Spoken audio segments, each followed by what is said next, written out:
Olá, boa noite a todos. Chegamos à terça-feira, hoje é 10 de agosto. Veja os destaques aqui no Segunda Edição. Hospital Conceição confirma a terceira morte por Covid-19 após contaminação de funcionários e pacientes. Pelo menos outros 2 surtos são investigados no estado. Será a variante Delta? Novas regras.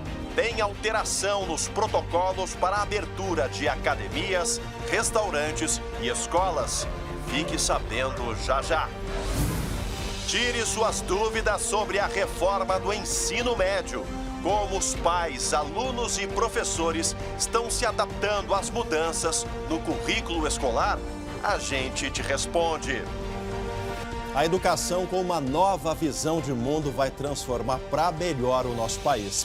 O SBT Rio Grande Segunda Edição começa agora e eu te convido. Vem com a gente.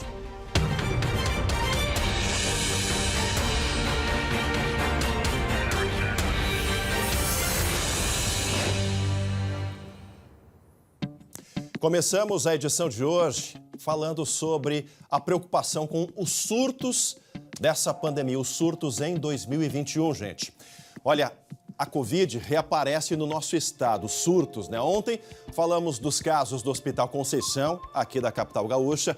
Mais uma morte, infelizmente, foi confirmada hoje e ainda mais 2 cidades do nosso interior com casos dessa doença. Vamos para a redação conversar agora com a Ananda Miller para saber as informações desses casos, das investigações. Será mesmo a variante Delta que preocupa a todos, Ananda? Boa noite. Boa noite, Chemali. Boa noite a todos. Pois é, essa é uma preocupação muito grande no Grupo Hospitalar Conceição descobrir se de fato foi a variante Delta a causadora ou não desse surto que já contaminou pelo menos 59 pessoas. 15 delas funcionários do Hospital Conceição. E agora a notícia de mais uma morte. Confirmou-se o 3º óbito decorrente desse surto no Hospital Conceição. A vítima é um homem de 84 anos, ele que morava em Alvorada, aqui na região metropolitana, Chemali. Ontem nós confirmamos mais 2 mortes, um homem de 78 anos e uma mulher de 58. Nos 3 casos havia presença de comorbidades, mesmo que os pacientes já estivessem vacinados, o que nos leva sempre a reforçar. A vacina não é garantia de imunidade total, é preciso manter todos os cuidados e principalmente evitar o surgimento desses surtos. Esses pacientes que ainda estão internados, 5 deles no Hospital Conceição estão em UTI, ou seja, em estado grave. Esses demais pacientes, incluindo funcionários, além desses que estão na UTI, estariam em um estado mais regular, não apresentando um risco tão grande.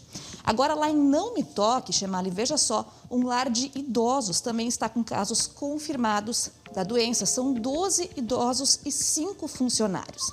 Desses, 3, lamentavelmente, já perderam a vida. 2 homens, um de 94 anos e outro de 74, e uma mulher de 89. No entanto, a boa notícia é que não se trata da variante Delta, ainda mais contagiosa do que as anteriores.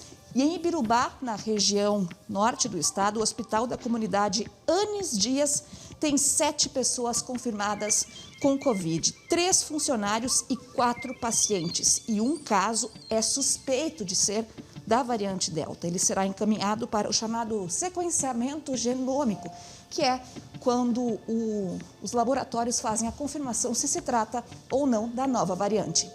Exatamente isso, né, Ananda? Agora, o cenário de ontem no Hospital Conceição mudou um pouco, né? Ontem parecia já estar controlada a questão do surto, de todo o rastreamento, e hoje um aumento do número de casos e, infelizmente, mais uma morte. Daqui a pouco a Ananda retorna para falar de flexibilização durante a pandemia, de outras ações adotadas pelo poder público. E olha, falando nesses casos, né, casos confirmados, o Centro Estadual de Vigilância em Saúde confirmou hoje mais 4 casos da variante Delta aqui entre os gaúchos. São de Alvorada, Esteio, Sapucaí do Sul e São José dos Ausentes. Agora, já são 15 casos confirmados no nosso estado em 8 municípios.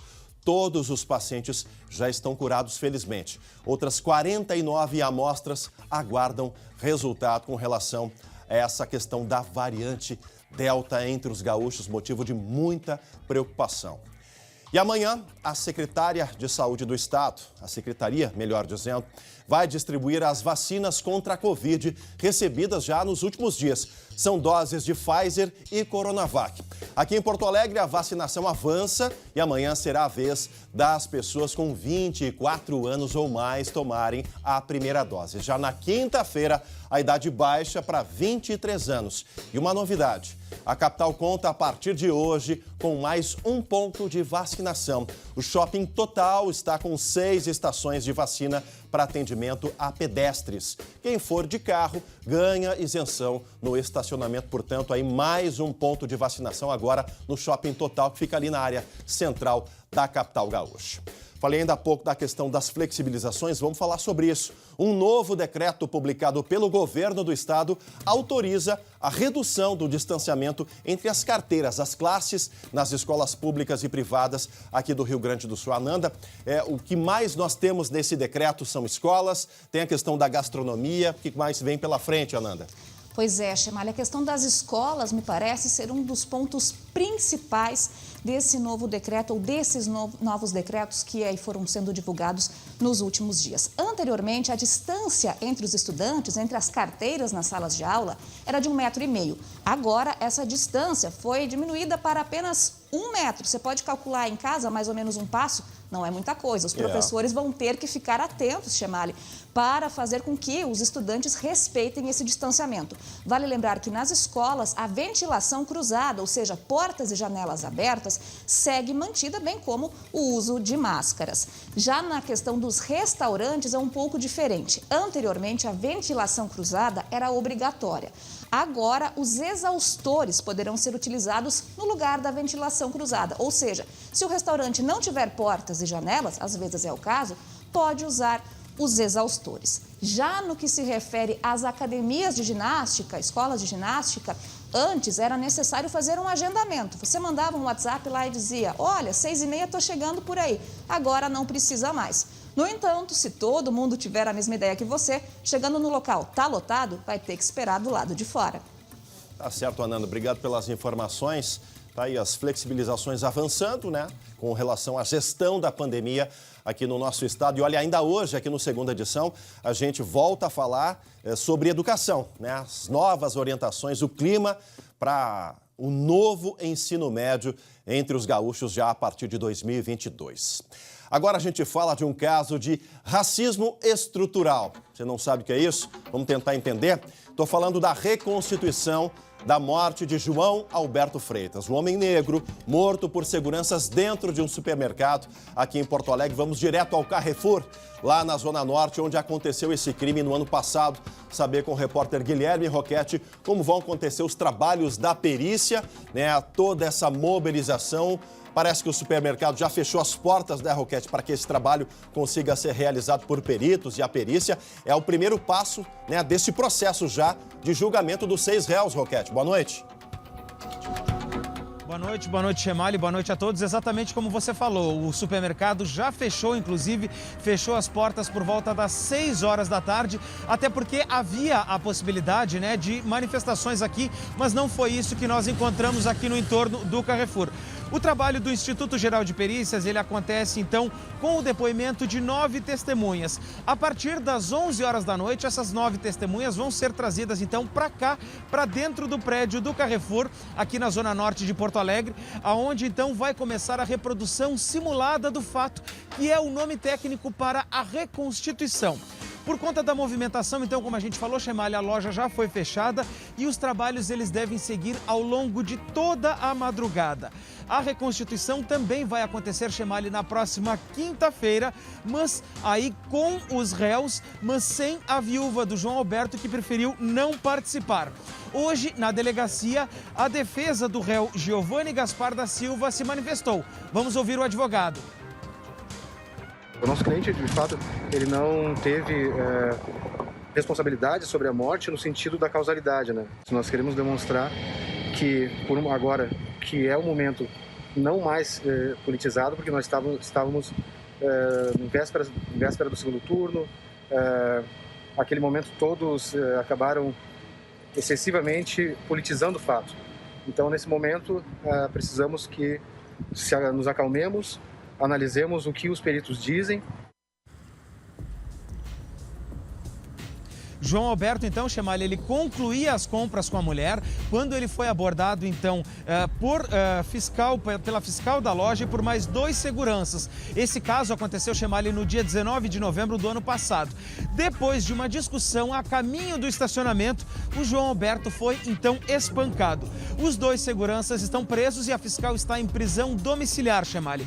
As outras pessoas denunciadas pelo Ministério Público por esse caso são 2 ex-funcionários da loja aqui do Carrefour e também um vigilante terceirizado. Todos eles respondem por homicídio triplamente qualificado. As audiências na Justiça começam na próxima semana e aí se estendem, Chemalli, até dezembro. Voltamos contigo aí no estúdio. Tá certo. Agora, Guilherme, queria mais um tempinho contigo, meu amigo, porque você acompanhou na época, né, em novembro ainda do ano passado, toda a mobilização social, os protestos. Ouvimos aí a palavra do advogado Davi Leal, respeito, mas discordo do advogado. Não é porque estávamos em período eleitoral que essa questão se politizou. Isso sim, doutor Davi, é racismo estrutural. É isso que configura a postura racista nessas questões aí que envolvem gênero, raça, cor. Isso realmente foi o que foi apontado pela polícia na época, né? Depois aí se tentou desqualificar esse ponto do racismo estrutural, mas não há dúvida, né, Roquete, diante de todo o clamor popular, a gente se faz essa mesma pergunta. Se fosse eu branco, você branco, será que o tratamento ia ser o mesmo dos seguranças do supermercado, Roquete? Chemalli, essa pergunta a gente se fez durante todo esse ano, né? E a gente vai continuar se fazendo, inclusive, porque apesar desse episódio aqui, a gente sabe que isso ainda continua acontecendo.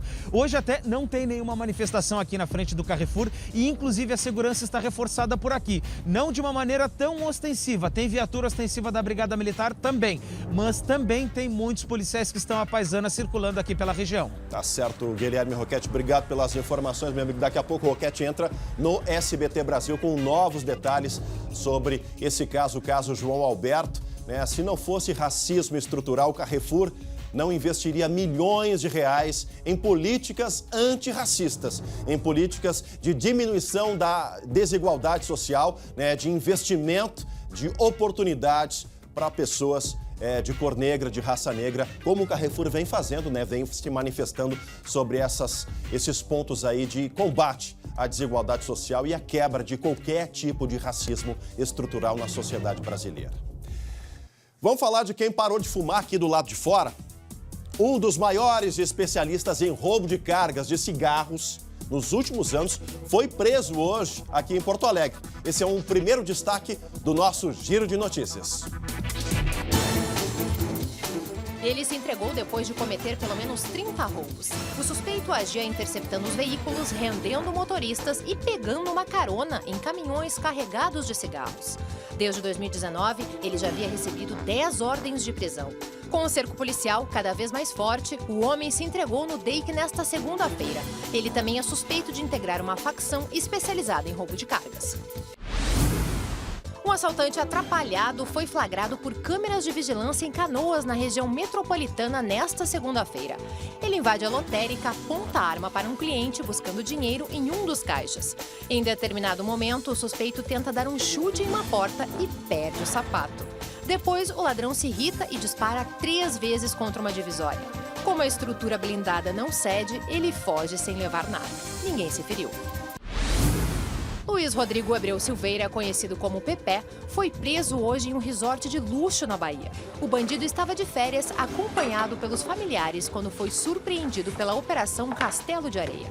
Ele possui extensa ficha criminal, com pelo menos 10 assassinatos. Esta prisão é o desdobramento de uma execução ordenada por ele em junho desse ano em Porto Alegre. Mesmo feridas, as 2 vítimas conseguiram escapar. Cães farejadores vão ajudar a polícia na busca por uma jovem de 23 anos desaparecida em Serafina Correia, no Vale do Taquari. O ex-companheiro de Daniele dos Santos Camargo está preso suspeito do crime. Ela foi vista pela última vez no dia 6 de agosto, quando entrava no carro do suspeito. Infelizmente, tudo indica mais um caso de feminicídio entre os gaúchos. Torcemos para que essa mulher ainda esteja com vida, viu, gente? Olha, ainda hoje, aqui no Segunda Edição, como lidar com as mudanças do novo ensino médio. Já, já, todas as novidades a gente volta em seguida. Voltamos ao vivo com a Segunda Edição para todo o nosso Rio Grande. E olha, gente, agora um assunto que é uma paixão nossa aqui no SBT, a educação. E no SBT Entrevista de hoje, uma conversa sobre os desafios do novo ensino médio. Como preparar os alunos para essa nova etapa da vida que já começa no ano que vem? A gente mostra agora.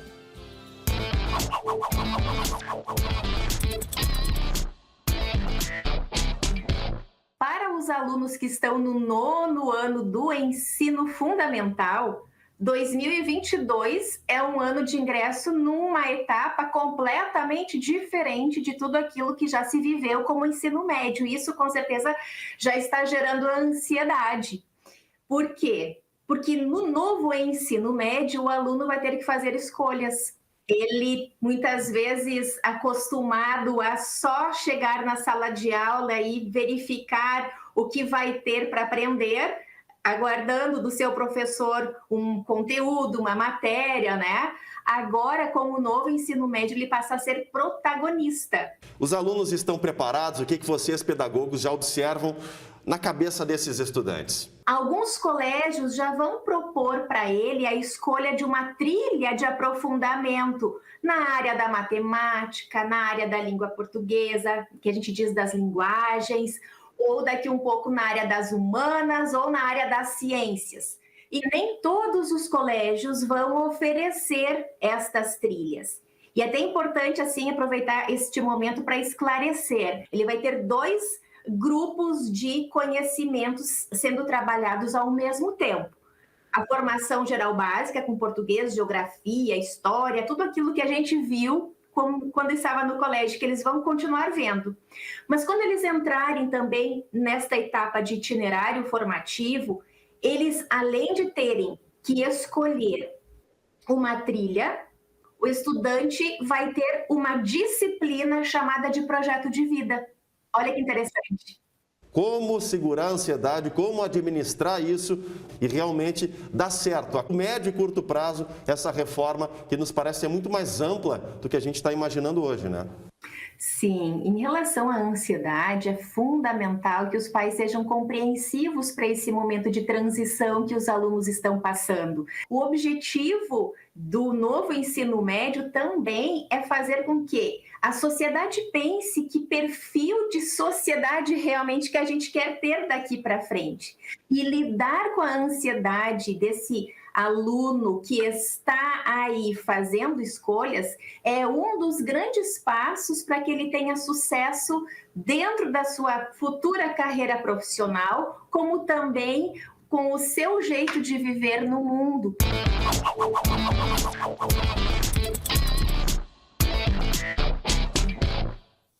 Olha, eu vou dizer para vocês, eu tenho muita esperança de verdade que essa nova visão, uma visão de mundo mais ampla, 360 graus, realmente faça acontecer a educação no nosso país de forma sólida, que formem novas gerações também mais antenadas no seu papel no dia a dia da sociedade, né? Não só na sua carreira, na sua família, mas olhar para a coletividade. Eu tenho esperança que isso, toda essa reformulação do ensino médio, que passou por muitos especialistas, pelo Ministério da Educação, faça essa transformação acontecer de verdade. Chega da gente repetir, o Brasil é o país do futuro.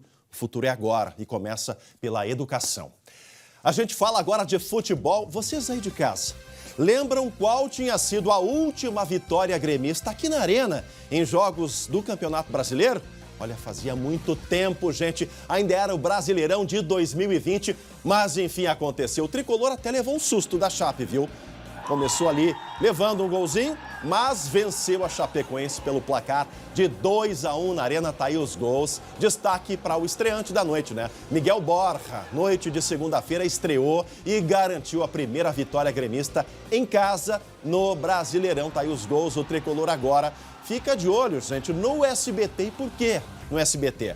porque daqui a pouco tem São Paulo, que recebe o Palmeiras no clássico da Libertadores de hoje. É o próximo adversário do time de Felipão, né? O tricolor paulista. Portanto, aí o clássico das chefias aqui no SBT, né? De um lado o Cleiton, aqui o gerente da programação, e de outro o Danilo, gerente do jornalismo, disputando uma grande partida de Libertadores hoje, 9h15 da noite, jogaço na tela do SBT. É a Liberta de novo, para todo o nosso país. Deixando o futebol um pouquinho de lado, depois, mais tarde, do SBT Brasil. Antes de encerrar, gente, daqui a pouco no SBT Brasil, todas as atenções para o caso João Alberto. É noite de testemunhas relembrarem o que viram. Detalhes daquela brutalidade que aconteceu no supermercado Carrefour em 19 de novembro do ano passado. Guilherme Roquette posicionado, verificando aí o trabalho dos peritos, da polícia, já entradas ao vivo ali, direto do bairro Passo da Areia, onde fica o Carrefour da Zona Norte. A gente volta amanhã com mais ampliação dessa questão da reconstituição do caso João Alberto, 11h30 também no SBT Rio Grande com o André Hari. A gente se fala 7h20 da noite. Uma grande noite de terça-feira e amanhã a gente está de volta. Tchau, tchau.